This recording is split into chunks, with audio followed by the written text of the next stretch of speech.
For 7 straight years, I cared for my grandson with everything I had. I wasn't looking for praise or a show of it all. I just did what needed to be done, day in and day out.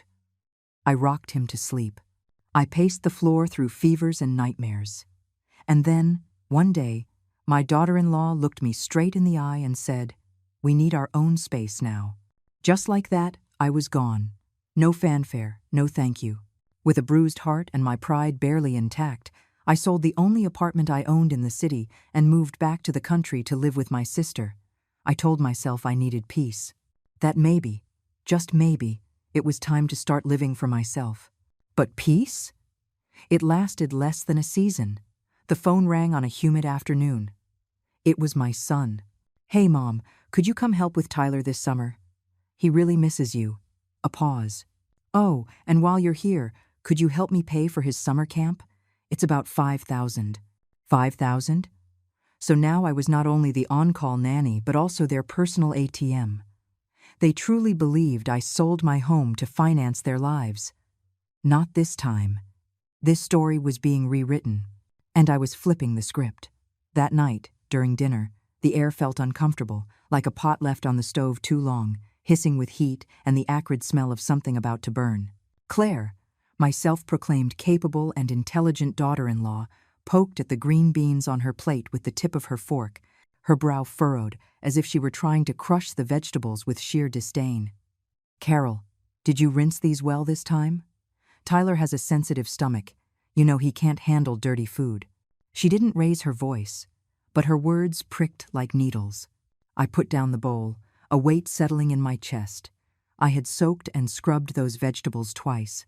I had peeled them and cut off all the stems. What could possibly still be wrong? Before I could speak, she turned to Tyler. "Honey, is Grandma's food better? Or would you rather Mommy take you out to eat?" Tyler looked at her, then at me. "Grandma's food is good too," he mumbled. But his eyes were already taking sides. I felt a chill run through me. "Carol," Claire continued, softening her tone just enough, remembering that Mark, my son, was sitting right there. "Could you turn down the TV volume at night? We have to work early, and Tyler has school. That show you watch, it keeps us all up. I always went to bed and got up early. They were the night owls."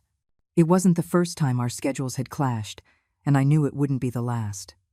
I turned to Mark, my son. He kept his head down, chewing, pretending not to hear a word.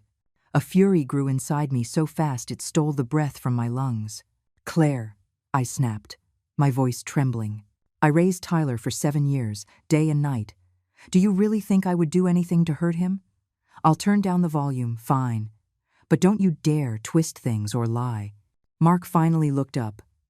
"Mom, come on." Claire didn't mean it like that. His tone was light, as if he were smoothing over spilled milk. "She's just thinking about what's best for Tyler, for all of us. Can't we just be understanding?" Understanding? My hands were shaking. I have been understanding. I've done nothing but understand. I cook, I clean, I run errands. I watch your son from sunup to sundown, and this is what I get? Complaints about how I wash vegetables. That my television is too loud. Claire put down her fork, her lips curling into a slight, polite smile, a blade wrapped in silk. "Carol, it's not that we don't appreciate you. It's just that we feel it's time for us to have our own space. Tyler's growing up. He needs to develop his independence. We'd like to try handling things on our own for a while." Independence? What a clever little word to hide what they really meant. The truth was clear. I was no longer part of the picture. I was the clutter they needed to clear away. For 7 years, I revolved around their little family like a spinning top until I lost my sense of self. And now, worn out, they wanted to discard me like an outdated piece of furniture. I gave them my warmth, and they only felt the heat too much, too close, too uncomfortable. After that night, the house changed. It was as if someone had muted the music. Mark and Claire moved in sync, avoiding me with the grace of a practiced routine. We used to sit together after dinner, chatting about our day and watching a little TV. Now, they would clear their plates and vanish into their rooms. Or they'd take Tyler for a walk, without me. I was left in that empty living room, whispering to myself in front of a screen, like a ghost trying to pretend it still belonged among the living. They weren't just ignoring me. They had demoted me. I was no longer a grandmother. I was background noise. Or worse, furniture that creaked too much. I tried to reach out to Tyler, offering to read him a story and build a block tower. But he pulled away, his gaze uncertain and wary. "Mom says I have to learn to play by myself now," he said. "I shouldn't depend on you all the time." That sentence carved itself into my heart like a sword. Children don't know how to lie. They only repeat what they're taught. And Claire? She had handed him the knife herself. That night, something inside me froze. The warmth in my chest began to harden, turning cool, and then colder still. That night, I lay wide awake in the narrow twin bed of the small guest room. I couldn't fall asleep. From the master bedroom next door, I could hear muffled voices, Mark and Claire whispering quietly, carefully, measuredly. I couldn't make out the words, but I didn't need to. That quiet, contained cadence was enough. I was already on the outside.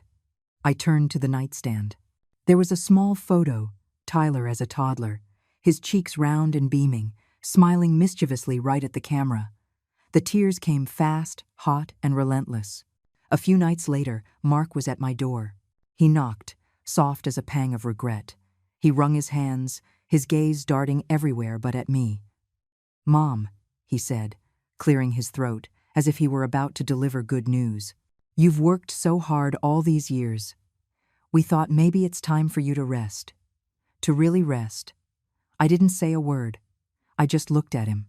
He hesitated, choosing his next words like he was arranging flowers at a funeral.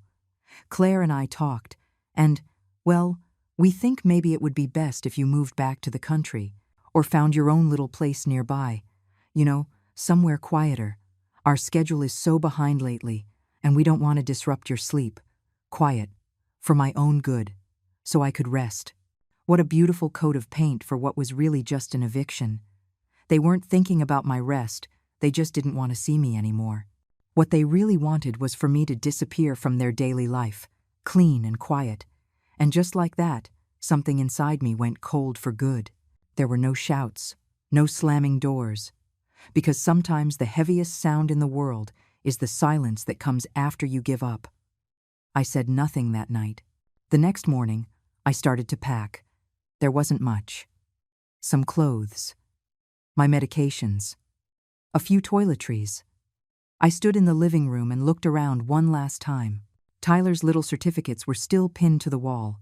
His tiny socks, washed and hung by me just yesterday, swayed gently on the balcony line. Every corner whispered of how much I had given. And now, none of it belonged to me. In the kitchen, I picked up the apron I had worn for years. It still held the faint smell of oil and garlic, a mark of everything I had done, everything they wanted to erase. I had hoped to say goodbye to Tyler with a hug, maybe say a few parting words. But when I came out, Claire was at the door, zipping up his coat. "Hurry, Tyler." "We're late for art class," she said, not even looking at me. Her voice was cold and impersonal, as if she were talking to someone at a bus stop. Tyler glanced at me.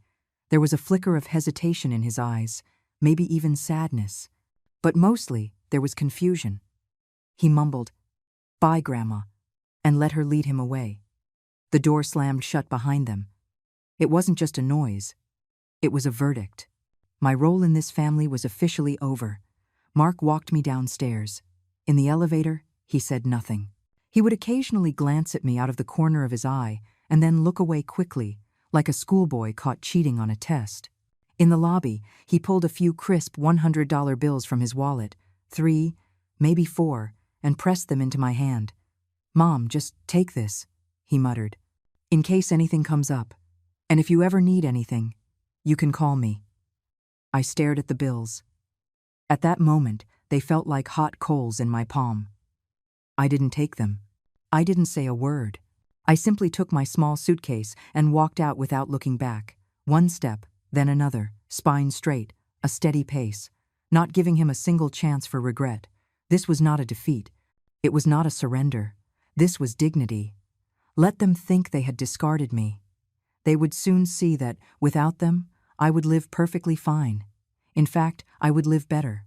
When I stepped out of the building, the sky had already grown dark. Car headlights glittered on the streets. Neon signs flickered over the busy sidewalks.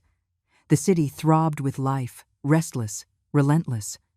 And yet, in all that movement, not a single space belonged to me. I stood on the edge of the curb, watching strangers pass by like waves. For the first time in my life, I felt like the world had moved on, without me. Where could I go? Only one place came to mind, that old apartment. The one my late husband and I bought with scraped-together savings. A small, worn place, but ours. After Mark got married, he invited me to move in with him and Claire. The apartment had been empty ever since. I had lived there alone for years, clinging to memories as if they were oxygen. But now, was I really going to go back? To sit alone between those cold, peeling walls and grow old in silence? I turned around and found the cheapest motel I could find in the area. The room barely had space to open my suitcase. The air was damp and pressed on my lungs. Mold crept in the corners of the ceiling. I lay on the creaky mattress, staring at the yellow water stains above my head. I couldn't sleep. What now? I reached under the pillow and pulled out my phone. My hands trembled as I dialed the only number that made sense, Susan. My sister.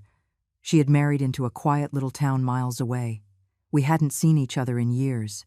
She answered after a few rings, her voice warm and groggy with sleep. Carol, what's wrong? Why are you calling so late? I wanted to laugh, to say something light, but the moment I opened my mouth, the tears came pouring out. I choked on every word, my voice breaking as the pain spilled out in pieces. It wasn't pretty. It didn't have to be. She understood everything. Wait, what? What did they do? Susan's voice sharpened, cutting through the static with fury. Mark has gone completely mad. And that Claire. What kind of person treats someone like that? Her fury was plain, but her voice didn't waver. Carol, don't you cry another minute, you hear me? Pack your things. Come, stay with me. We'll figure this out together. Her words lit a flame inside me, cutting through every shadow that had swallowed me whole. Of course, I still had my sister. When the call ended, I felt as though a light had been switched back on in my chest. I wasn't going back to that apartment. I wasn't going to sit there and wait for someone to need me again. That place, once my home, was now just a shrine to a life that no longer existed. It was my last emotional anchor, and it had become a shackle. Selling it wouldn't just get Mark and Claire's hands off it, it would set me free. The next morning, I called a real estate agency. The old apartment might have been run down, but the location was prime, just a stone's throw from the subway. The agent told me the market was booming, and with the right timing, it could fetch a good price. As I signed the sales agreement, my fingers trembled a little, but inside, I felt a serenity I hadn't known in years. This money, this decision, wasn't for them. It was for me. For the first time, entirely for my future. The sale went through quickly. In less than a month, the buyer signed, and the paperwork was complete. When the funds hit my account, not a fortune, but more than enough to get by for the next few years, I finally exhaled. I didn't tell Mark. I didn't tell Claire. They had no idea the apartment had a new owner. They had no idea the money was sitting quietly in an account under my name. That money was my last secret and my last piece of armor. I began to plan carefully. I put a portion of it into a fixed-term deposit, not touching a single penny. That was my non-negotiable safety net. The rest I kept liquid for essentials, for whatever the next chapter held.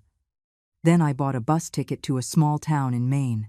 As the bus pulled away from the city, I watched the skyline blur into a smudge of steel and neon. The crowds at the subway entrance, the flashing lights of the stores, the glass towers I used to see daily. It all faded into the distance, becoming just background noise. I didn't know what was waiting for me at the end of the road, but I knew one thing for sure: I would never go back to that house. It was like escaping a cage, bitter, strange, strangely liberating. Like finally uncorking a bottle you'd kept sealed for half a lifetime, only to realize the taste inside was a mix of every emotion you never let yourself feel. Relief, regret, a little fear, but also peace. Hours later, the road wound through rolling green hills. The air changed. It smelled of pine needles and damp earth, clean, fresh, alive. I felt like something invisible was reaching out and gently easing the knots in my chest. The bus pulled into the small town transit station, and there she was, Susan, standing by the platform, hands in her coat pockets, her eyes scanning the windows. She looked a little older than I remembered, a few more silver strands in her hair, but her smile, bright, wide, steady, was exactly the same. "Carol," she called, already moving toward me. The moment she hugged me, I broke down, like a lost child finally finding home. I buried my face in her shoulder and wept. 7 years of exhaustion, humiliation, and resentment, it all poured out in that one embrace. Every disappointment, every sleepless night, every moment spent alone in someone else's house, trying not to breathe too loudly. She held me tight and rubbed my back gently. "You're here now. That's all that matters," she whispered. "It's over. You've got me. You're not alone anymore." Her voice was like the mountain wind, clean, steady, and sure. We drove to her house, a cozy 2-story cottage on the edge of the woods.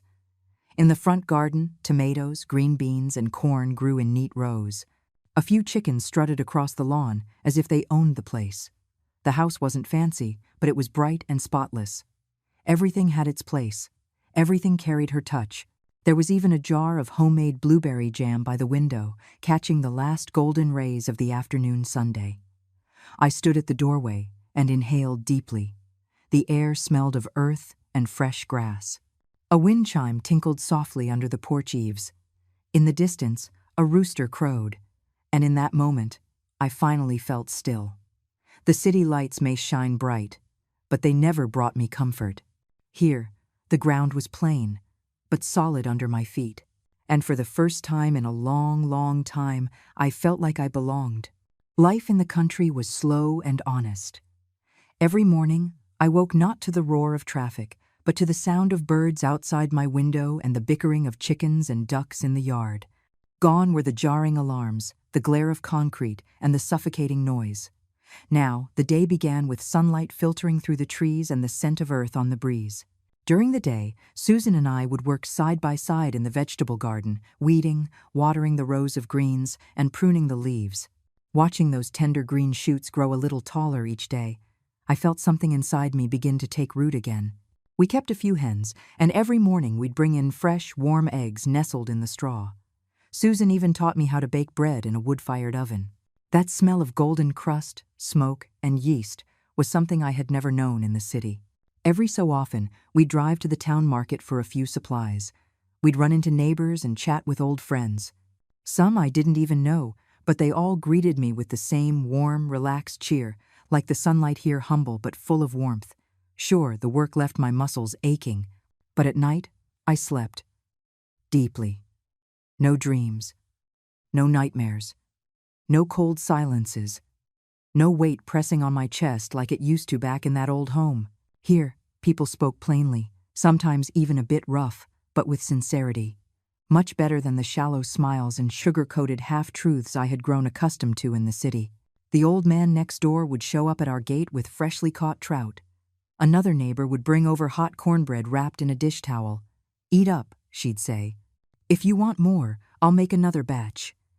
And somehow, those simple words healed more than any apology ever could. Susan and I would often sit on the wooden bench in the garden, shelling green beans as the sun set behind the hills. One afternoon, as we were shelling peas into a metal bowl, she looked over and asked, "Any plans now that you're settled in?" I smiled, looking out at the patch of land just beyond the porch. "Well, first things first.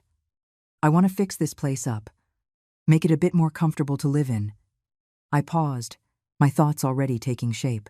As for the rest of that money, I've been thinking, what if we started something small? The air is clean, the land is good. Maybe a small farm stay? Or we sell the vegetables and pickles we grow right here? Nothing big, just enough to keep us busy. Susan's eyes lit up instantly.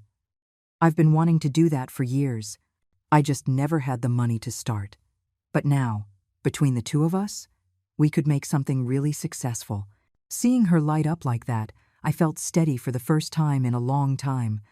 Back in the city, I spent every day revolving around Tyler's after-school snack, Mark's moods, and Claire's whims. I was a frayed thread, pulled in every direction, never allowed to hold my own shape.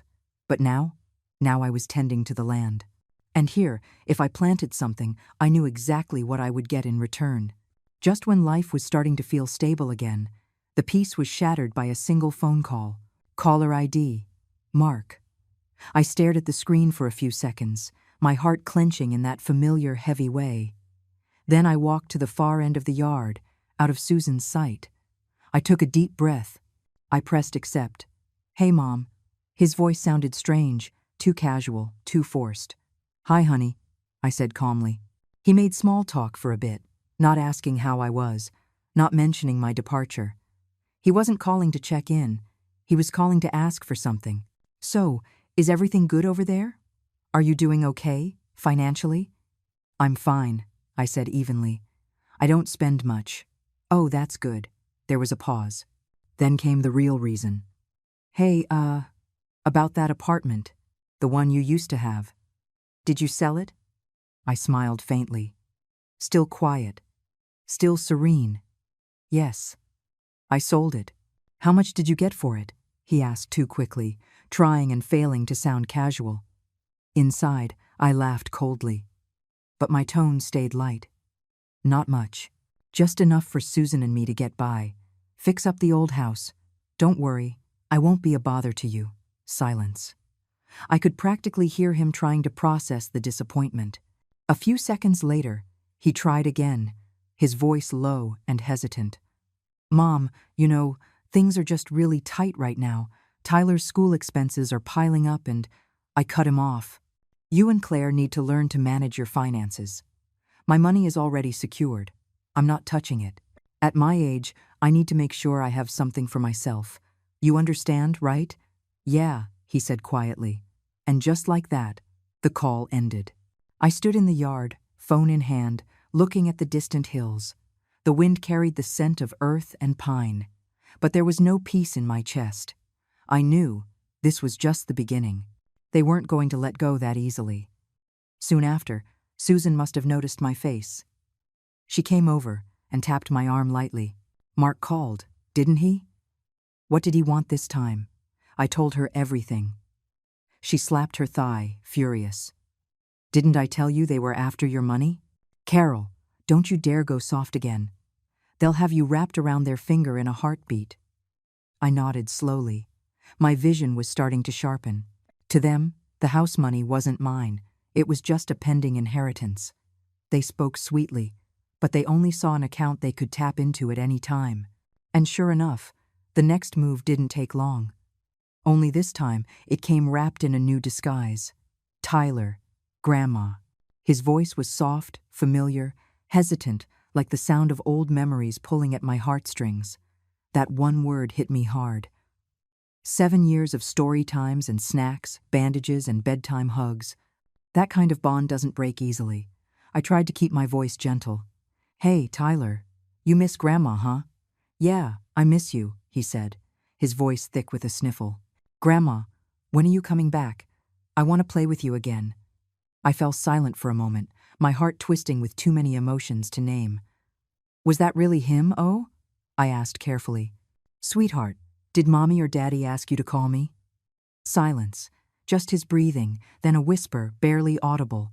"Yes, Mommy said if you come back, we can go to the amusement park, and you'll help me pay for robot camp." And just like that, something broke inside me. Clean. Final.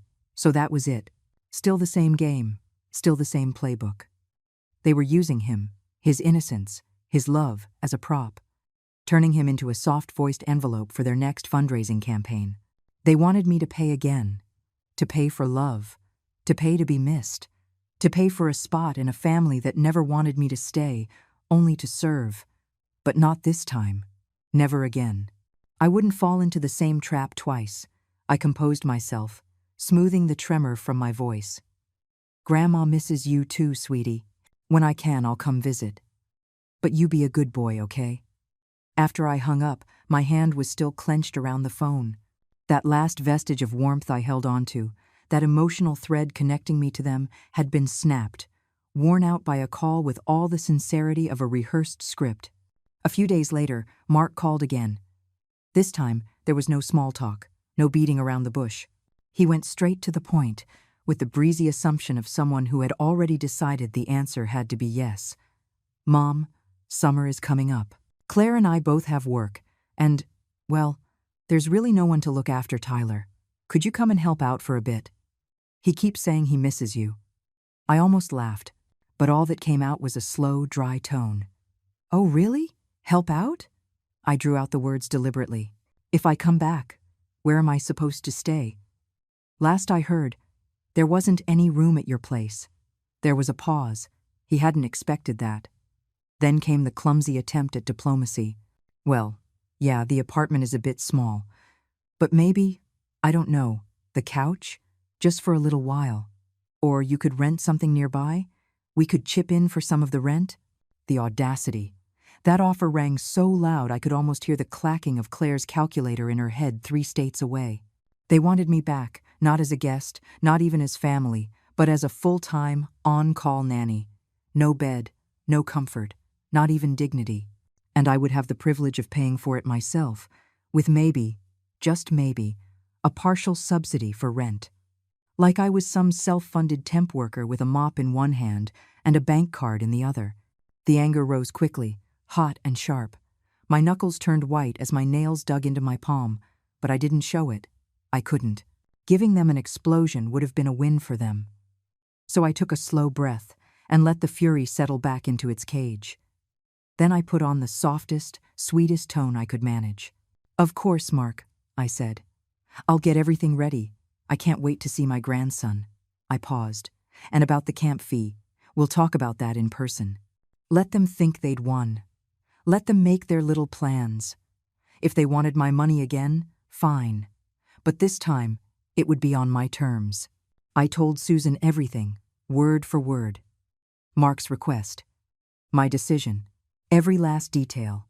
Her face flushed. She shot up from her chair as if she were ready to march straight to the city herself. "Carol, are you out of your mind? They're clearly trying to bleed you dry. You can't go." I gently pulled her back to her seat and placed a calm hand on hers. "Susan, relax," I said quietly. "I know exactly what I'm doing."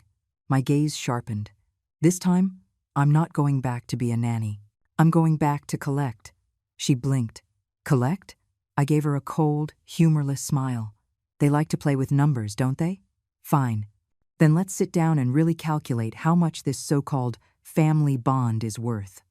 First step, lodging. They said there was no room for me, offered me the couch, suggested I pay for my own apartment. Fine, I'd play their game. We sat at the old kitchen table like we were planning a military campaign, mapping out every move, every line in the sand. With each detail, Susan's worry morphed into something else. Her eyes lit up. The fury that once clouded her face gave way to a sharp, electric excitement. "Yes," she slapped her thigh. "That's exactly what you should do. Let him know you're not his doormat anymore. I used to pour my heart into that family, hoping it would earn me love. All it earned me was exploitation. This time, I'd be smarter.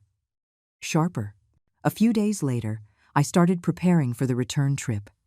But not like before.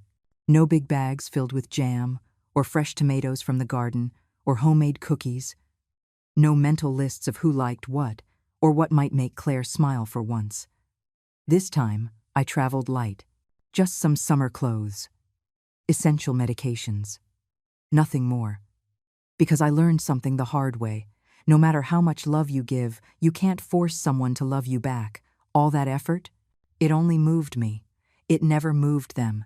Before I left, I stopped by the local bank and withdrew $2,000 in cash.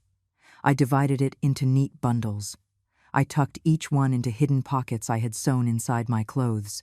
That was all I was bringing. The rest of the house money? It was already locked away in fixed-term deposits, safely guarded according to a plan Susan and I had agreed on. She knew exactly where the account book and safety key were. That was my armor. No one could touch it. And just to be safe, I looked her in the eye and said, "I'll write to you every night. If there's a single day you don't hear from me, don't wait. Call the police. She didn't flinch. You have my word, Carol.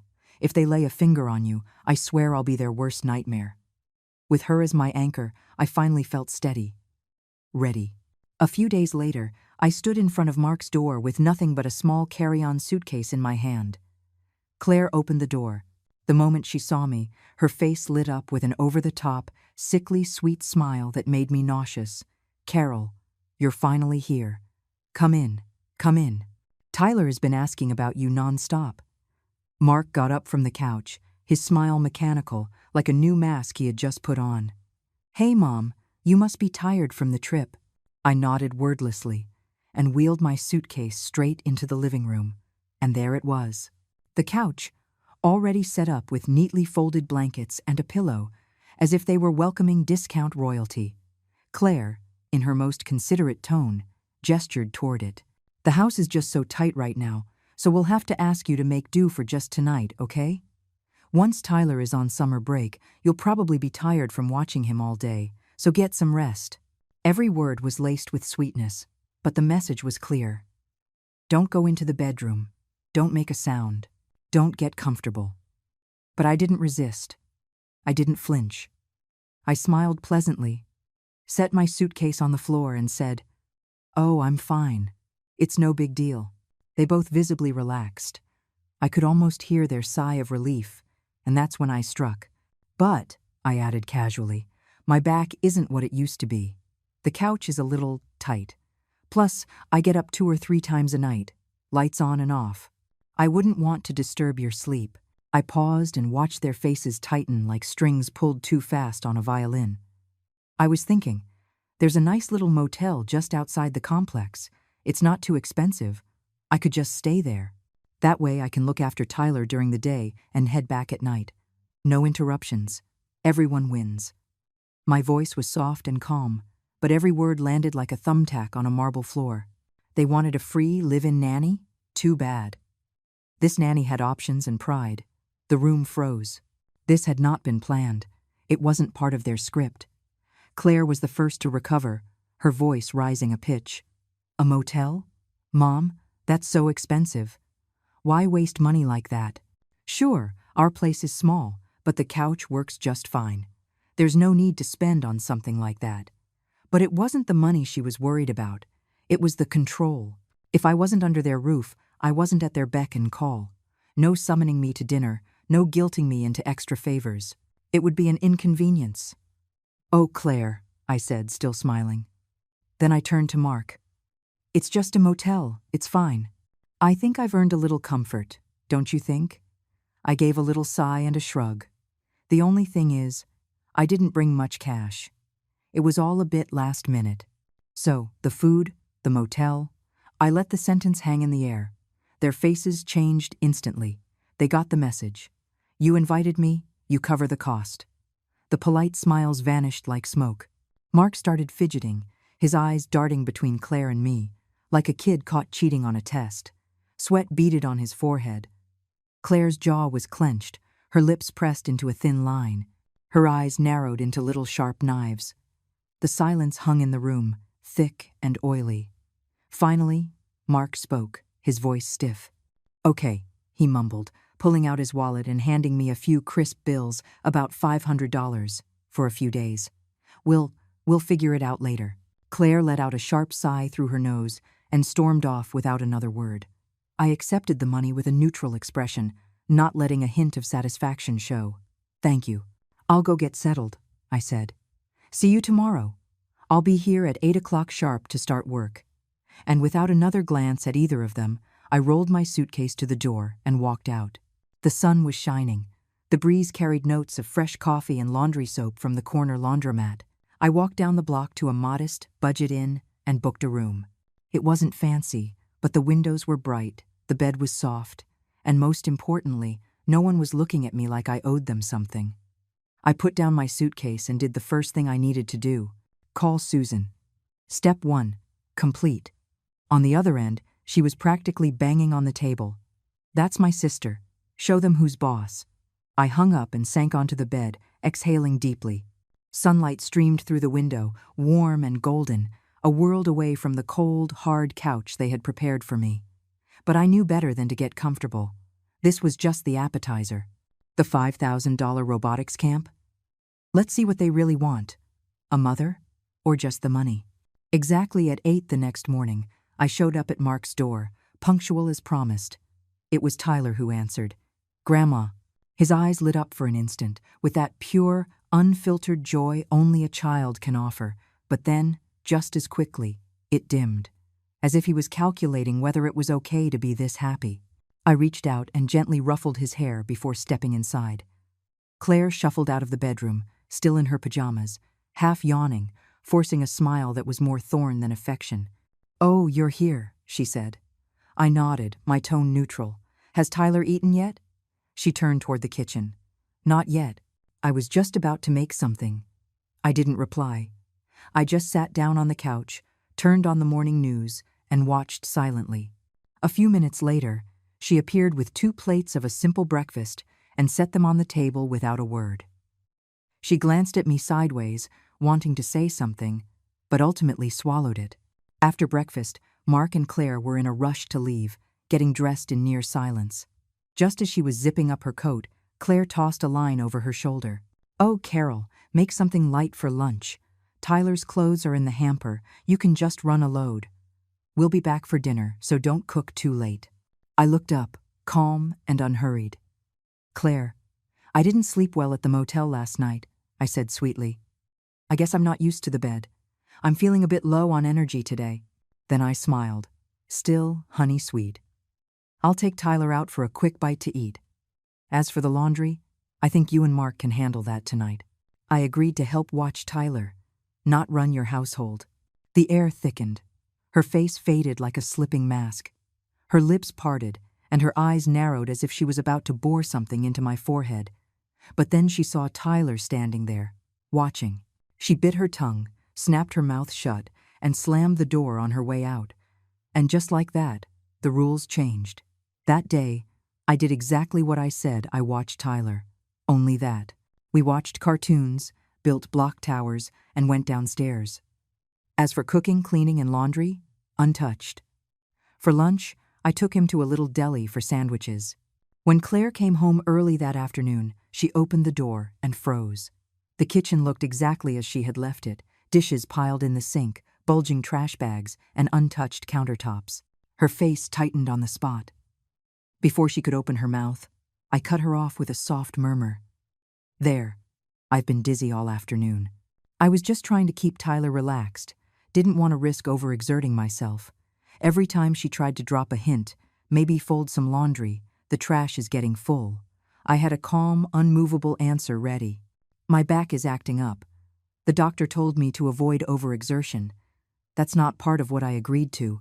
Her jaw kept tightening. Her breath came in short, sharp bursts. But she said nothing, because summer was long, and she still needed me. Even with Tyler, I stopped being the doting, all-giving grandmother. When he asked for an expensive toy, I knelt down and said gently, "Sweetheart, Grandma doesn't have that much money right now, and Daddy and Mommy work very hard too. We can't always buy everything we want."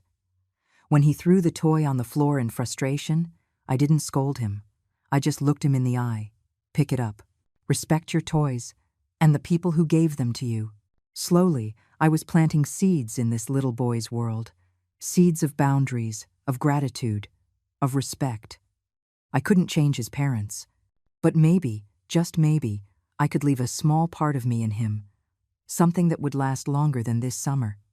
At first, Tyler didn't quite know what to make of this new version of Grandma. He seemed confused, torn between habit and hesitation, affection and fear. But kids are adaptable and instinctual. Within a few days, he was back to hovering around me, though he still occasionally repeated one of Claire's pre-approved lines. I knew it wouldn't be easy to change a child's worldview, especially with parents who fed him scripts. But I had to try. I used to be the all-in grandmother, always offering, always fixing things, before anyone even asked. Not anymore. Now, I was the contract grandmother. The job description was crystal clear childcare only. Cleaning, laundry, cooking, those were premium services. They cost extra, The days passed, and the deadline for the robotics camp loomed closer. $5,000 hung like a ticking clock in Mark and Claire's eyes. One night at dinner, Claire decided it was time for another strategic pitch. "Carol," she said, delicately spooning some food onto Tyler's plate, "this robotics camp is incredible. They have a professor from Germany, and so many kids have already signed up. It will really help Tyler's application to a good middle school." She watched me as she spoke, trying to read my face. Mark quickly chimed in, his tone urgent. "Yeah, Mom, the competition is fierce these days. We don't want Tyler to fall behind." I put down my chopsticks, nodded thoughtfully, and leaned in with apparent curiosity. "Oh, really? What do they teach? Who's the instructor? Where are the classes held? How many times a week?" I bombarded them with questions, sounding genuinely interested.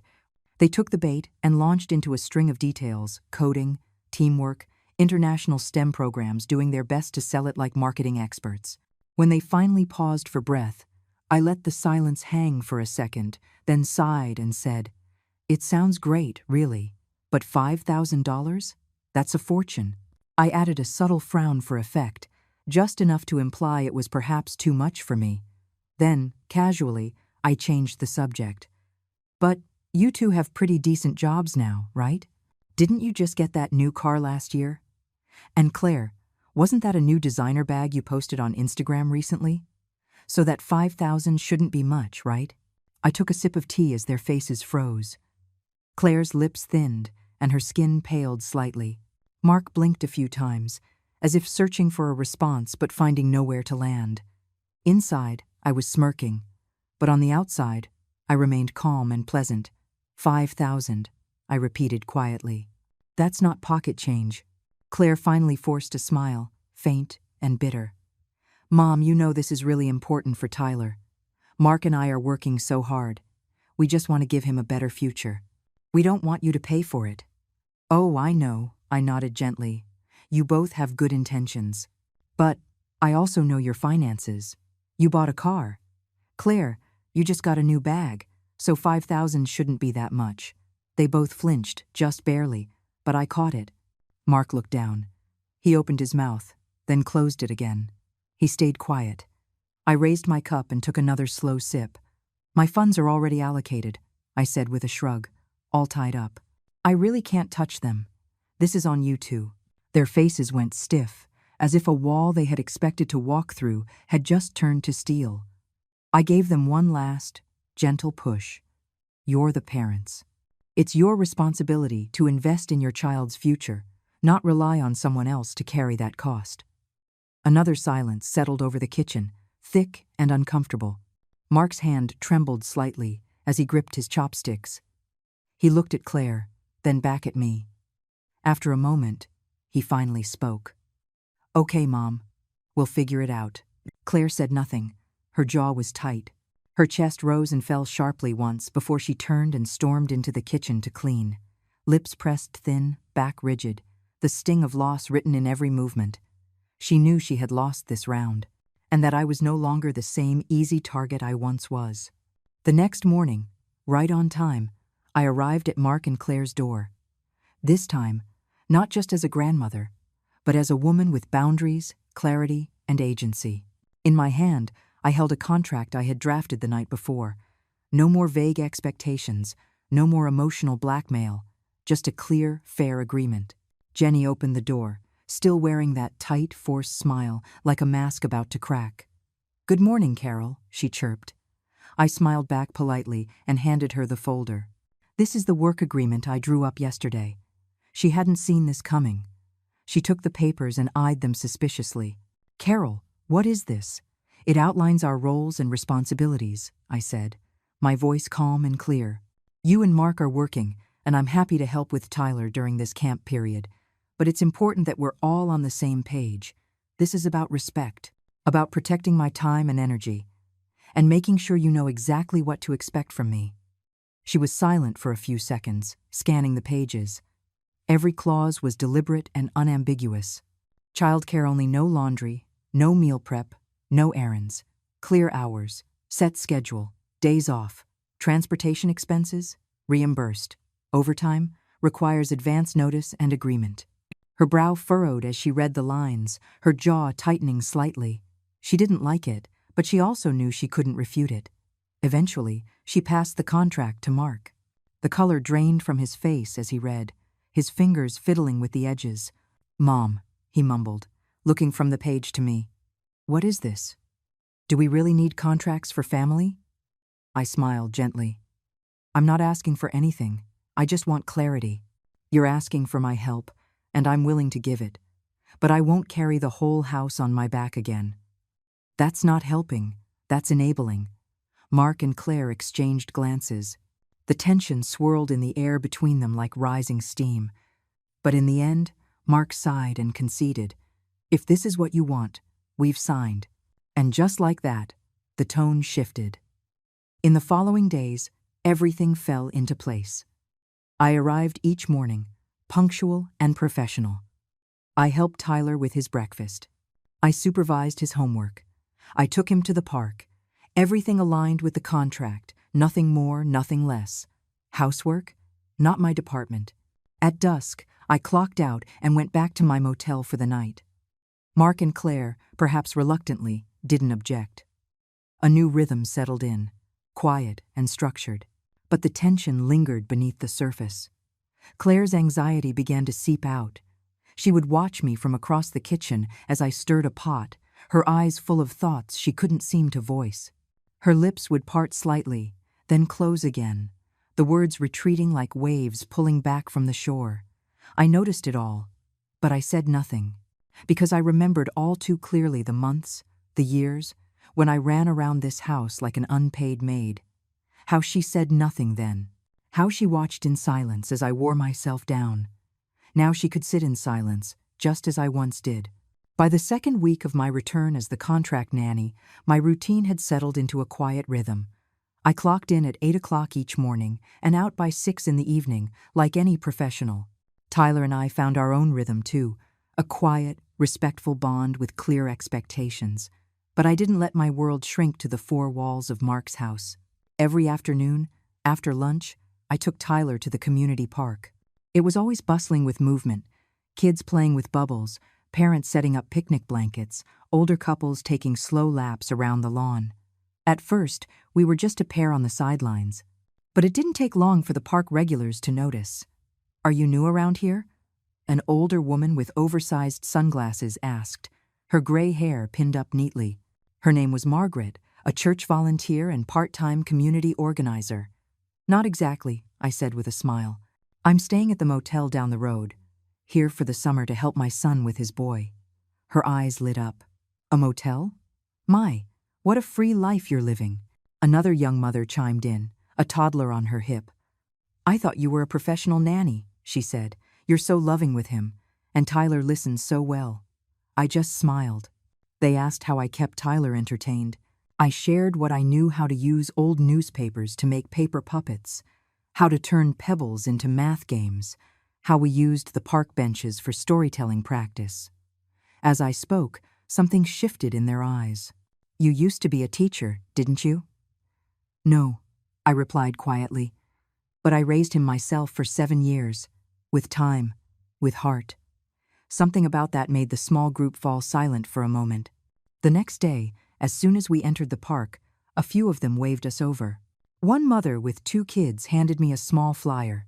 "Our church is hosting a family volunteer day on Saturday. We'll be sorting donations and doing community work with the kids. Would you and Tyler like to come?" I took the flyer with a grateful nod. Turning back, Tyler looked at me curiously. "Grandma, what's a volunteer?" I knelt down to his level and spoke slowly. "It's when you give your time to help others, without expecting anything in return, just because it feels right." He nodded slowly, not quite understanding, but sensing the meaning. That evening at dinner, I brought it up casually. "On Saturday, I'm planning to take Tyler to a volunteer event at the church. Is that okay with you?" Claire's fork stopped mid-air. "The church?" she said, her voice tight. "Are you sure?" "Of course," I replied lightly. "It's completely safe, and I think it will be a good learning experience for him." She didn't answer, but her eyes said it all. On Saturday, we showed up as promised. Tyler and I sorted clothes, labeled boxes, and helped the other kids organize the shelves. Margaret praised his dedication, and a few moms took pictures for the church's Facebook group. That night, Claire came home looking tense. Apparently, one of her coworkers had seen the photos, especially the one of Tyler, standing proudly next to his pile of labeled boxes. It had gathered the most likes. Claire's smile was gone. "Mom, don't you think that's a bit much for him? He's only 7. "He had a good time," I said lightly, then turned to Tyler. "Didn't you, sweetie?" Tyler looked up from his blocks on the rug, his eyes bright. "Mommy, I helped with the clothes today. Grandma said we were doing a good thing." Claire didn't reply. She just disappeared into the kitchen. Over the next few days, something subtle shifted. People in the neighborhood started to recognize me. Some would say hello. Mothers started inviting us to sit nearby during picnics. The children started calling me Miss Carol. Tyler got used to our little daily excursions, too. He started asking if we could go out and help more often. As for me, I wasn't trying to replace Claire. I was just reclaiming myself, finding the version of me that thrived in the world, not just at someone else's kitchen sink. As for Claire, her initial unease morphed into a kind of quiet resentment. She stopped trying to challenge me directly, but the weariness on her face grew deeper each day. One evening, after dinner, Mark came over and handed me a glass of water. His voice was low, offhand. "The church thing. Thank you. Tyler's been different lately, in a good way." I nodded. No need to say more. But inside, I knew. The tide was turning. This wasn't just childcare anymore. This was influence. And I had only just begun to use it. It was a Wednesday afternoon. Crisp air. Golden light, the kind of fall day that settles into your skin like a sweet memory. After lunch, as usual, Tyler tugged on my sleeve. "Grandma, let's go to the park." I nodded, grabbing our jackets and a water bottle. As we stepped outside, he slipped his small hand into mine without a word. We walked slowly along the path by the lake. Tyler strayed onto the grass, kicking at the fallen leaves in no particular pattern, just the freedom of a child with no urgency. "Grandma?" he said suddenly, turning to look at me. "Do you remember where we picked up those acorns last time?" I blinked, surprised, but nodded. "Of course. You stuffed them all in my coat pocket and said you were going to grow an acorn tree." He giggled. "I thought it would grow by the next morning, and you told me we had to water it with milk." I smiled. "Who knew you'd believe me?" We walked and talked, not about anything profound, just snippets of shared memories. At one point, I said, "I remember the first time you had a fever. You scared me to death." He looked up. "Did I cry? Did you get any sleep that night?" I didn't answer. I just reached over and ruffled his hair gently. Back at the house, he didn't run for the television like he used to.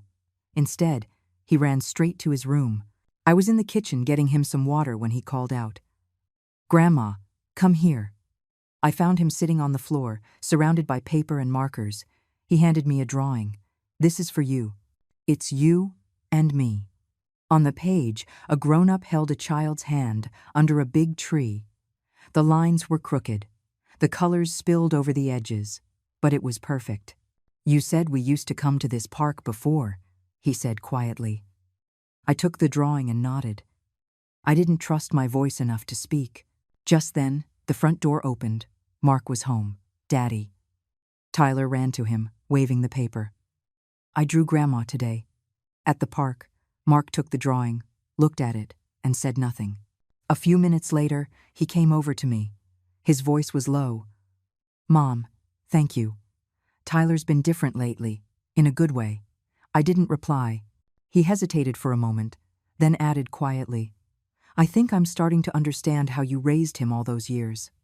I met his eyes, my gaze calm and steady. "It's not too late to learn." That night, Tyler insisted I read him the same picture book 3 times in a row. Only when his eyes could barely stay open did he finally agree to go to bed.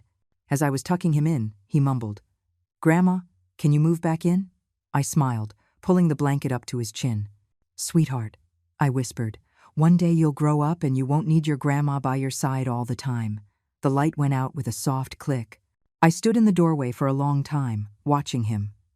He turned over in his sleep, his voice just a faint murmur in the dark. "Grandma." It pulled at something deep inside me. But I said nothing. I just closed the door, quiet, steady, and slow. On Friday night, the house was unusually quiet. Tyler was in his room, coloring. I was sitting on the living room couch with a book, the television off, the kitchen silent, just the occasional chirp from outside breaking the silence. Claire came out of the kitchen and put the dishes in the sink. She didn't ask for my help like before. She didn't say a word. She just ran the water with her back to me. Mark was sitting at the dining table, not touching his phone. He looked at me, then at Claire, then back at me, as if trying to weigh something invisible. Finally, he spoke. "Mom." I looked up, humming. He hesitated. Claire spoke. "Tyler's been different lately, quieter. He plays by himself more. He says thank you now." I closed my book and nodded, my voice serene. "That's good." He cleared his throat and lowered his voice, as if he didn't want the running water to drown him out. She's having a hard time with it.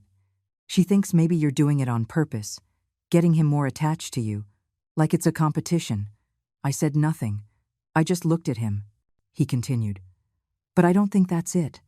I think she just feels like you see him. What does that matter?" The water stopped. Claire turned around, a dishcloth in her hand, and snapped. "So what? I don't see him. Is that what you're trying to say?" Mark flinched. "I didn't mean." She threw the towel onto the counter. "Do you know what it's been like since she came back? She just does what she wants, and somehow she gets praised for it. I do the laundry, the meals, the logistics, and no one sees it." "Claire." Mark tried to interrupt, but she was already gaining momentum. "She wants to prove she's a better mother, that she's more lovable. And you," she pointed at Mark, her voice breaking, "you're letting her." I didn't say a word. I didn't look at her. I didn't defend myself. I just sat there, my eyes fixed on the coffee table where Tyler's watercolor markers were scattered. I waited. Her anger bounced off the silence like fists against soft cotton. No sound, no resistance. Just stillness. Mark was quiet for a long time. Then, softly, maybe she just knows how to love people better." Everything stopped. Claire's mouth opened, then closed. She froze. Her shoulders trembled. Then she turned and walked away. The bedroom door clicked shut behind her, soft but final. The next morning, just before dawn, I checked out of the motel. Mark was already there, standing by my car with a white envelope in his hand. "Mom," he said, his voice hoarse. "I didn't sleep much last night." I didn't reply. He held out the envelope. "It's not money. It's just a paper." I took it. I unfolded it. The handwriting was a little uneven, a little rushed. "You were always our home. We just forgot what that meant." I folded it back up and nodded. "Thank you," I said. He looked at me. "Would you come back? Live with us again?" I shook my head. "Let's wait until Tyler is a little older, then we'll see." He didn't argue, he just nodded. Then, as I was turning to leave, he called out again. "Mom." I stopped. "I'm sorry it took me so long to stand by your side." I raised a hand and waved, wordlessly. There was no need. That night, back at the motel, my phone buzzed. A text from Claire. "I'm sorry. I think I was too emotional and overreacted. I didn't really see things clearly before. No punctuation, no greeting, just a plain, crumpled line of text, like a balled-up piece of paper smoothed out." I didn't reply. But I didn't delete it either. On the last Friday in August, I neatly folded my few clothes and packed them into my suitcase. No goodbyes. No messages in the family chat. Just like when I arrived, quiet, clean, no loose ends. Tyler was still asleep that morning. I didn't wake him. Instead, I opened his sketchbook to the page where we had drawn birds together. On the edge of the paper, I wrote in small, neat script, "If you miss Grandma, draw something and mail it to me. Letters last longer than calls." I closed the suitcase. Outside the motel, Susan was already waiting in her car, window down, a smile as carefree as ever. "Got everything?" she said. "You didn't bring them their pots and pans too, did you?" I let out a soft laugh, took one last look at the neighborhood, and said nothing. When we got back to the country, the sky was just starting to lighten.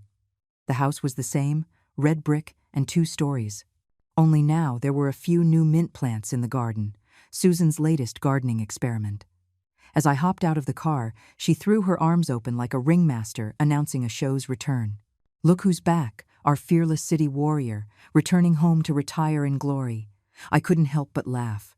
Dragging my suitcase inside felt less like an ending and more like arriving right where I needed to be. The kitchen smelled of hot oatmeal. A familiar snore came from the dog bed in the corner. Nothing had changed. And yet, somehow, everything had. Within a few days, I was back in my old rhythm. Mornings in the garden. Afternoons making jam. Sometimes a walk through the market with Susan, arm in arm. The pace was slow, but never empty. One crisp morning, the doorbell rang. "Mrs. Carroll," the mailman said, holding out an envelope, "got a letter for you. Looks like it came from the city." I signed for it. The moment I saw the handwriting, my heart skipped crooked letters, carefully written. Tyler. I sat down at the small kitchen table and slowly opened it. A piece of stiff, crumpled cardstock slid out. A drawing. A small boy, holding hands with an older woman in a blue dress, stood under a tree. High up in the branches, 3 birds were taking flight. On the back, in shaky block letters, "Grandma, are you still making blueberry jam? I want to eat your bread again. My teacher told me to write about the most loving person I know. I wrote about you. I miss you." I didn't cry. I got up and walked to the refrigerator, pinned the drawing up with a magnet, holding down one corner. Sunlight streamed through the kitchen windows, lighting up the rows of jam jars along the sill. They glowed amber, like bottled sunshine. I opened a jar, still warm. I tasted a spoonful. It was sweeter than I remembered. Susan peeked in from the porch. "What's with that face?" she teased. "Let me guess, did someone write asking for money?" I looked up and smiled. "No, it's a reminder that I still matter." She raised an eyebrow. "Honey, you run this county. You're the CEO of Blueberry Humming." I laughed but didn't reply.